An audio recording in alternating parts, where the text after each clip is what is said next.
Hello everybody, my name is Nemo and welcome back to the Ravnica sealed draft. We are currently in the losers bracket as unfortunately I lost round number 1 and this is round number 2. And I'm actually playing against Multeyemeteor, who is the host of this sealed draft. So it is commentator versus commentator right here. And we both rolled a 20-sided die. I rolled a 19. Woo! And so that means I start, because there's no way he's rolling higher than that. Although he could have rolled a 20, but I think he did roll. Oh, he rolled an 8. Alright, cool. So I'm going to be starting because I don't know why anyone would ever choose to not go first. I mean, you have to choose it before you see your hand, so I don't know why you would choose not to go first if you don't have like information that, oh, I want to draw a card or anything, and even then you probably don't. You probably want to go first anyway. So I'm going to keep this hand because it is absolutely amazing, and I'm going to pretty much hopefully win this match with this current hand, as I got a 1-drop, a 2-drop and a 3-drop, and I've got 4 lands. So that is a very, very fast and good start, and I haven't always been this lucky in this draft, so I'm very happy to start like so. And he plays an island and says go. So, oh, he had the mulligan, by the way. He had the mulligan down to 6 cards. He couldn't take his first hand, so that means he's starting off with 1 less card than me. Of course, in regular Magic, you don't get the free mulligan like you do in Duels of the Planeswalkers, where your first mulligan you still get a hand with 7 cards. In this game, not so much. If you mulligan, you get only 6 cards. So it's a little bit more unforgiving, or I guess less forgiving would be the correct term, I guess. So he accidentally draws 2 cards here. My V2 Ghazi Guild Mage is pretty awesome, by the way. I can make a token with it, and I can populate for 4 mana. I can make a token for 6 mana. So if I already have a token, then I can just use the 4 mana ability. If I don't, it has a plan B where I can make a token, just so I can start populating, and then hopefully if I get the 7 mana or something, I can play a 3-drop and populate, and that's when it really starts to get good. And other than that, it is a 2-cost creature that is a 2/2, so it's not bad in the early game, and it can be amazing in the late game. So that's what's great about all these guild mages, really. That's really what all the guild mages do, is that they get amazing in the late game. Anyways, I was just complaining about, I was seeing some flickering of my cursor. I'm very happy it's not happening. It didn't happen in the recording, but during the live gameplay, as soon as I started recording, my cursor would flicker, and it was very distracting. Like, I can imagine if you want to be prone to seizures, that it would be troublesome. So I'm very happy it didn't like get picked up in the recording like that or anything, because yeah, I had to struggle through it pretty much. Anyways, I'm playing a Centaur healer, which is also amazing. It's a 3-drop that gains me 3 life. So I've got a 1-drop, 1/1 flyer that I can sacrifice to make him to counterspell a sorcery or instant, unless whatever I'm countering, the owner of that spell pays 1 mana. I've got a 2/2 for 2 mana that can do some crazy stuff late game, and I've got a 3/3 for 3 mana that gain me 3 life. So I'm off to a very good start.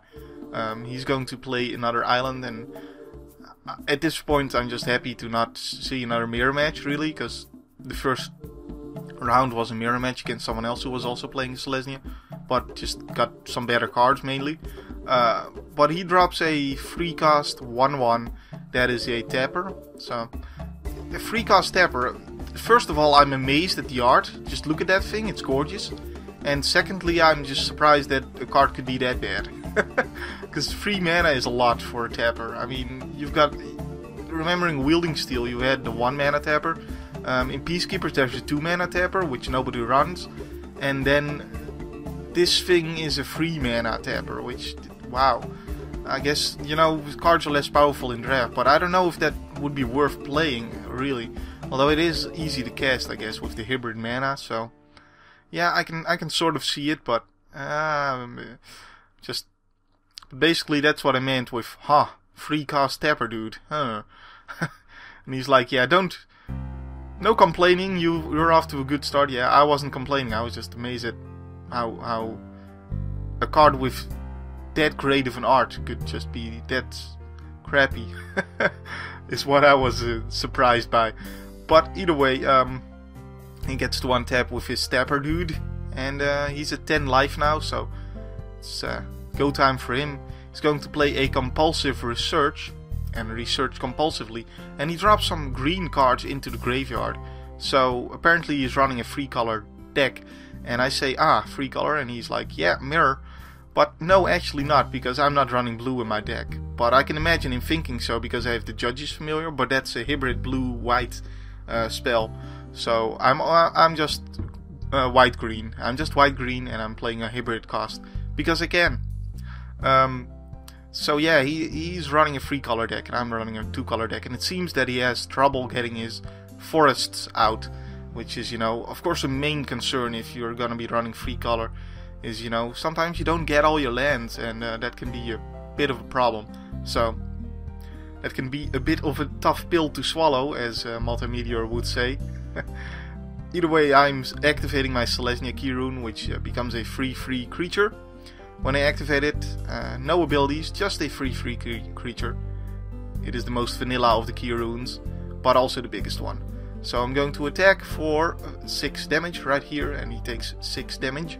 And he goes down to 4 life, and then I tap a forest and play a Skargan Pit Skulk, which is Bloodthirst, so it becomes a 2/2.